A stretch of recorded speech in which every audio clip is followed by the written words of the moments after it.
We hear God's call in Holy Scripture, in prayer, in the inner workings of our hearts, and in the unfolding of our lives. Sometimes God's call is clear. It's like a big green highway sign that clearly points us in the direction we're supposed to go. Sometimes we feel a restlessness that we don't quite understand. Sometimes God's call comes in the form of a burning bush that's off to the side, and we're going to miss it if we have tunnel vision and are running straight ahead. We hear God's voice in prayer, sometimes in conversations with friends, even strangers. And sometimes God's call can only be seen clearly in retrospect. But I think that the call can be presented to us in as many different ways as there are people, and as many different ways as God chooses to do it in order to get our attention. To hear and answer God's call requires deep listening and constant prayer. It requires that we're honest about ourselves, about our gifts and our abilities, and also our limitations.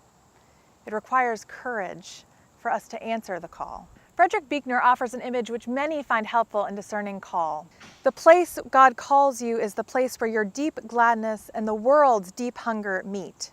Howard Thurman has an image which I have found more and more helpful the older I've gotten. Don't ask what the world needs.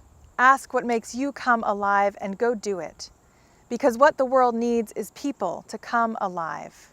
That image appeals to me more and more as I think about God's promise to us for abundant life. When we are participating in God's call, we receive that abundant life. I think that what encourages us to follow God's call is the knowledge that what we are doing is something that is to God's glory. It's to do something that is going to help God's people, and that it is something that we are able to do. God would not ask us to do something that God would not also give us the gifts and talents that are required to do that. And that doesn't mean that we're never going to have a bad day, or that things won't go very well sometimes, or we may screw things up, and sometimes we're going to have to do work that we don't feel like doing.